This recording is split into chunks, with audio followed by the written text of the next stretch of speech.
वो एक मशहूर डायलॉग है ना कि सांस भी लेता हूँ तो सीरीज़ शुरू हो जाती है। तो आजकल पाकिस्तानी क्रिकेट फैंस का यही हाल है, वो एक सांस भी लेते हैं तो एक ओडीआई, फिर दूसरा, फिर तीसरी सीरीज़। तो There was a it's time when there was no cricket happening और हम ये बात कर रहे थे कि पाकिस्तानी प्लेयर्स को उतना खेलने का मौका नहीं मिल रहा, but there is a time now जब Pakistani players are playing a lot of cricket. लेकिन थैंकफुली आमतौर पर होता ये है कि कोई भी सीरीज़ जब शुरू या ख़त्म हो रही होती है तो या तो हम हार रहे होते हैं और फिर एक रीजनिंग आ रही होती है कि लड़के बहुत क्रिकेट खेल रहे हैं, उनको ब्रेक नहीं मिल रहा है, एक के बाद एक सीरीज़। थैंकफुली सो फार आफ्टर साउथ अफ्रीका की हमारी टेस्ट सीरीज़ से आकर अभी तक हमारा जो वनडे है, we been fine playing good. हाँ, और इसके साथ ही ये भी कि ट्रॉफी की रोनुमाई भी हो गई। आज से ट्राई सीरीज़ का आगाज़ होगा। अरे यहाँ तो अफ़गानिस्तान को होना था, लेकिन वो अपने पड़ोसियों के इन्फ्लुएंस में आके, यानी हमारे पड़ोसियों के इन्फ्लुएंस में आके उन्होंने ऑप्ट किया कि हम नहीं खेलेंगे। तो नहीं खेलेंगे तो फिर बाहर बैठे, हम टीम बुला लेंगे दूसरी। तो आज पाकिस्तान जिम्बाब्वे शाम 6 बजे मैच है। एक तो ये खबर ये है क्रिकेट की दुनिया से, और दूसरी एक और ख़बर है सादिया, और वो ये कि एक तो निकलता ही मुझे कप्तान सरफराज है, लेकिन चले साबिक कप्तान और टेस्ट क्रिकेटर सरफराज अहमद को बड़ी भारी जिम्मेदारियां सौंपी गई हैं और उनके कांधों पे डाली गई है जिम्मेदारी अंडर 19 और शाहीन्स की। द फ्यूचर ऑफ पाकिस्तान, उनके कांधों पे जिम्मेदारी डाली गई है। तो मुझे तो अच्छा लगा ये, लेकिन बहुत से नाक़रीन ये कह रहे हैं कि यार आपने उसको मेंटोर भी तो रखा था। तो आई गेस नाउ पीसीबी ने उनको सही रोल में रखा है। You need to have a guy like Sarfaraz जो कि आपके यंग स्पेकुलेशन उसको नरिश करे। बीच में फैसल स्पेकुलेशन तो बीच में ये भी आ रही थी कि क्या उनको सिलेक्शन कमेटी में भी शामिल किया जा रहा है। आपको याद होगा there was a name when उनके बारे में ये बात की गई थी। तो कहने का मकसद ये है कि भाई पीसीबी कम से कम किसी भी शख्स को अगर हायर करे और सही अपॉर्चुनिटी दे जो उसकी मेरिट भी बन रही हो और वो सूटेड भी हो, तो फिर उसके ऊपर तनकीद नहीं होती और लोगों को अच्छा लगता है और फिर मेरे ख्याल में वो भी उस रोल में अच्छे से परफॉर्म कर पाता है। लेकिन ये कितनी मेरे ख्याल में अथॉरिटी डिस्ट्रीब्यूटेड होगी टूवर्ड सरफराज के वो इसके ऊपर कोई डिसीजन मेकिंग कर सके और अच्छे से यहाँ से हमारे जो फ्यूचर क्रिकेटर्स हैं उनको यहाँ पर पनपने का रूट बिल्ड करने का अपना मौका मिल सके। खबर के मुताबिक सरफराज हेड करेंगे इन सारी टीम्स को, ठीक है, और उनके इख्तियार में होगा कि वो कैसे लेके चलें, इनके टूर्स डिसाइड करें। तो ये एक भारी जिम्मेदारी है। हम सबसे बड़ा सारा मसला यही है ना, हम ये कह रहे होते हैं कि हमारी तो बड़ी टीमों के साथ हो ही नहीं रहे मुकाबले। तो अगर ग्रास रूट लेवल से हमारे बड़ी टीम्स के साथ मुकाबले होना शुरू हो जाएं तो वो एक फियर ऑफ फॉरेन क्रिकेट होती है, वो एक तो आहिस्ता आहिस्ता उसका असर ज़ाइल होता रहेगा। तो सरफराज के है कांधों पे जिम्मेदारी। मीनवाइल जिम्मेदारी होगी सलमान अली आगा के कांधों पे भी। और पाकिस्तान और जिम्बाब्वे का आज से सीरीज़ जो है ट्राई सीरीज़ शुरू होने वाली है। पहला मैच पाकिस्तान जिम्बाब्वे का है और उसके बाद श्रीलंका भी इसमें है। वेल श्रीलंका, खबर ये भी है सादिया कि श्रीलंका को कुछ दो बड़े झटके लगे हैं क्योंकि चरित असलानका जो हैं वो बीमार हो गए हैं। अच्छा, इंजर्ड नहीं हुए, बीमार हुए हैं। और ये भी याद होगा कि वो जो दूसरा हमने ओडीआई खेला था अगेंस्ट श्रीलंका, उसमें Shaheen Shah Afridi opted to sit out, वो भी इसलिए क्योंकि अनफिट नहीं हुए थे, बीमार हो गए थे वो। तो ये एक वायरल चल पड़ा है और इस वायरल ने जो है वो क्रिकेट को भी अपने लपेट में लेना शुरू कर दिया। एब्सोल्युटली, बट ऑब्वियसली हम देखते हैं कि मोस्ट ऑफ द प्लेयर्स अगर दे गॉटन 1 से 1.5 दिन का टाइम उनको मिल जाता है तो they do make a comeback after that sickness. Ali Raza हमारे साथ मौजूद है, बात कर लेते हैं, क्रिकेट एक्सपर्ट। अली रज़ा, अस्सलाम वालेकुम, a very very good morning to you. तो बहुत सारी चीज़ें हमने जब तक कि आपसे हमारा राब्ता बहाल होता डिस्कस कर ली। फर्स्ट थिंग फर्स्ट, हमें पता था कि अफगानिस्तान ने बाहर जाना है और जिम्बाब्वे ने वापस आना है। इस ट्राई सीरीज़ को मैं किस तरह से परसीव करूं जब मुझे पता है कि मैंने वनडे सीरीज़ क्लीन स्वीप किया against Sri Lanka? First of all, Salam and a very good morning to both of you. Well, it's technically, अगर मैं overall बात करूं क्रिकेट की, तो it's a victory for Pakistan. Doesn't matter if Afghanistan बाहर गया, yes, it's a strong team, but given the recent turn of events, I don't think इतना कोई बड़ा इफेक्ट पड़ता है, गिवन के जिम्बाब्वे आ गई है, श्रीलंका आ गई है, they've stayed for the series, they played 3 one-day internationals और अब ट्राई नेशन सीरीज का एक शक्ल ले रही है। तो I think this is a very good overall thing for Pakistan cricket. Apart from that, we are in a very strong position to win this Tri Nations series. We've proven ourselves कि जब हमने साउथ अफ्रीका के खिलाफ खेला, जब हमने श्रीलंका के खिलाफ खेला, तो we've proven ourselves कि we can go out there and win big matches.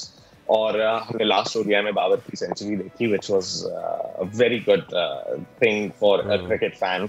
कि हमारे स्टार प्लेयर जो हैं वो he's returning back to his old form. So I think we see ourselves, we could see ourselves in a very strong position for this training season. हाँ, ये तो है कि बाबर की वापसी हुई ओडीआई में, ही मेड अ सेंचुरी, अब उनको T20 में भी लाया गया है। बट द थिंग इज़ कि अली, आपने देखा कि वो जो एक शोर मचाया गया था, intent, Babar played like Babar, वो उसी तरह उन्होंने दूसरा ओडीआई भी खेला और तीसरा ओडीआई भी भाई वो उसी तरह खेल रहे थे। यानी कि शुरू में उनको जो सर्कल में चौके मिले उन्होंने वो लिए, एंड उसके बाद ही was trying to build the innings. तो ये आपको लगता है कि जो इंटेंट वाला एक भूत सवार हुआ था हमारे स्टाफ पे, कोचिंग स्टाफ पे, वो भूत उतर गया है? और क्या माइक हैसन ने मेक पीस कर लिया है बाबर की क्रिकेट से? देखिए, जहां तक दिख रहा है, and as far as the analysis goes, the stats go, लग रहा है कि Babar is coming back to his old form and he is working hard on it, and I do think कि he is really focused right now. But that's not a question. हमने पाकिस्तान को हमेशा chasing scenario में बड़ा relax देखा, क्योंकि वो एक प्लान के साथ आते हैं, वो एक स्ट्रैटेजी के साथ आते हैं। दे ब्रेक डाउन ओवर्स कि ठीक है जी, 5 ओवर में हम अपने आप को यहाँ देखते हैं, 13 ओवर में यहाँ देखते हैं, so on and so fourth. The real test for our cricketers and especially Babar Azam is going to be जहां हम पहले बैटिंग करेंगे। वहां आप किस तरह बैटिंग करते हैं, वहां आप किस स्ट्रैटेजी से जाते हैं।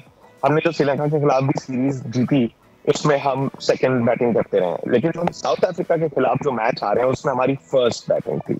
तो this is where the mindset comes in. Pakistan batting is there's tremendous talent in Pakistan cricket team इस वक्त, लेकिन सबसे बड़ा प्रॉब्लम आता है when there's pressure, जब आप फर्स्ट बैटिंग करते हैं, फर्स्ट इनिंग्स खेलते हैं, क्योंकि आप जब पहले बॉलिंग कराते हैं तो हम पूरी दुनिया जानती है कि हमारा स्ट्रॉन्गेस्ट पॉइंट हमारा बॉलिंग है, तो हम बॉलिंग पे बहुत ज्यादा रिलाई कर लेते हैं। But when it comes to setting up a target कि बॉलर्स को कुछ मिले बोल करने के लिए और डिफेंड करने के लिए, तब आप थोड़ा सा जो है वो प्रेशर में आपकी इजाजत से और अली भाई आपकी इजाजत से एक इसमें एक ज़िमनी सवाल।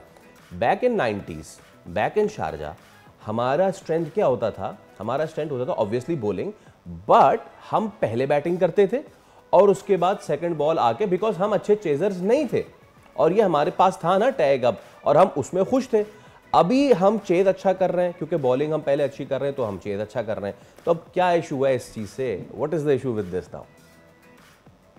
आई think continuous pressure buildup has created some form of mental pressure for our cricket team, और हम भी घबराते हैं as an Awam, as a cricket lover। जब मैं घर में बैठ के क्रिकेट देखता हूँ तो I pray कि हमें पहले बॉलिंग मिले, because recent events ने हमारे अंदर वो कॉन्फिडेंस खत्म कर दिया है। पिच कैसी भी हो, even if it's a batting pitch, हमने प्रीवियस वर्ल्ड कप्स में देखा है पाकिस्तान को, बैटिंग पिच के दौरान आप बॉलिंग ले रहे हैं, this was a bad decision because you rely on your bowling. आपको रिलाई करना छोड़ना है। आप जो नेट्स में प्रैक्टिस करते हैं, आप जो ये ओडीआईस खेलते हैं, ट्राई नेशन सीरीज खेलते हैं, आपको एक प्रॉपर सिस्टम चाहिए जिसमें आपको जो बैटिंग कोच है वो आपको बोले कि यार you can do it, you can go out, ये प्लान है, अगर हमारी पहले बैटिंग आती है, you need to play accordingly. हमको हमारे वीक एरियाज पे काम करना है। जब आपके शुभमन गिल ने इंडिया के जो क्रिकेटर हैं जब वो आए थे, तो उनका 1 साल हर क्रिकेटर का, हर नए क्रिकेटर का हनीमून पीरियड होता है। उसमें आप जज करते हैं कि उनका वीक पॉइंट क्या है, तब जाके आप उनके वीक पॉइंट्स पर अटैक करना शुरू करते हैं as you see them play. इसी तरीके से अब हमारे क्रिकेटर्स के, मोस्ट ऑफ द क्रिकेटर्स के, साया मयूब हो गए, बाबर आजम हो गए, सलमान अली आगा हो गए, इनके weak points, because they been playing cricket, तो इनके वीक पॉइंट्स पता चल चुके हैं पूरी दुनिया की क्रिकेट को कि जी इनको कहाँ बॉल करनी है, जो इनके वीक पॉइंट। हमने बाबर आजम को आउटसाइड ऑफ कितनी दफा एज होते देखा है, कितनी वो एज हुए और वो आउट हो गए। उन वीक पॉइंट्स पे आई थिंक काम करना चाहिए, क्योंकि नया बॉल होता है, पहली इनिंग्स होती है तो उसमें बॉल अक्सर स्विंग करता है, गिवन के रात का टाइम नहीं होता तो डीप भी नहीं होती, ग्रिप अच्छा आ रहा होता है बॉल का।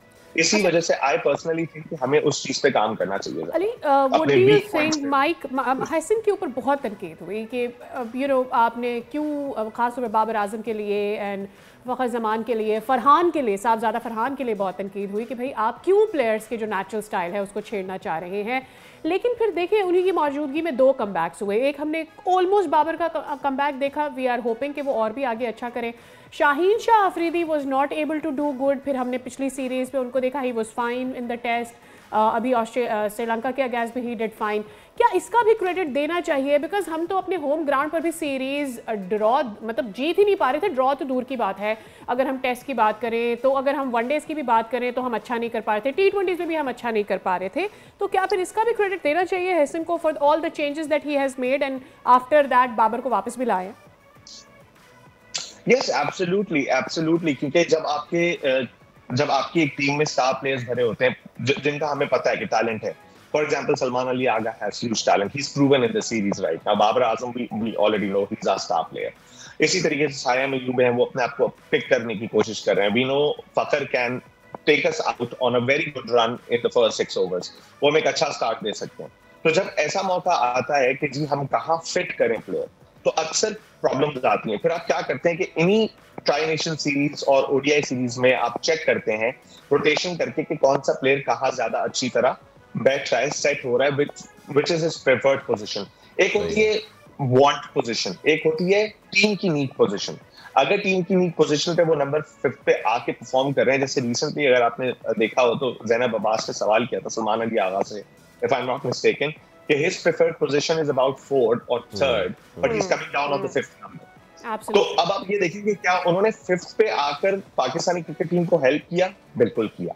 He put up a very good scoring run in the last ODI. तो टीम को किस चीज की जरूरत है और आप उस चीज पे परफॉर्म कर पाते हैं या नहीं, ये एक बहुत बड़ा क्वेश्चन होता है। इसीलिए ये ओडीआई सीरीज के अंदर हम रोटेशन करके देखते रहते हैं कि जी एक प्लेयर कहाँ फिट बैठ रहा है।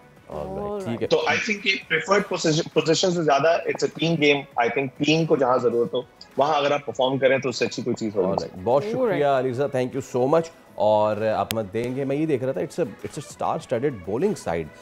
फ़हीम अशरफ, शाहीन शाह, नसीम शाह, अबरार, उस्मान तारिक, सलमान मिर्ज़ा। तो पाकिस्तान के पास बहुत अच्छा मौका है इस ट्राई सीरीज़ को भी जीतने का।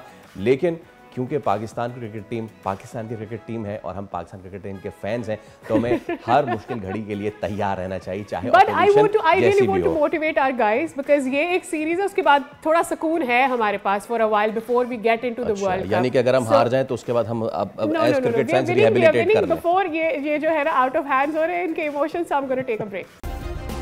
सब्सक्राइब करें और बेल दबाएं ताकि कोई खबर रह न जाए।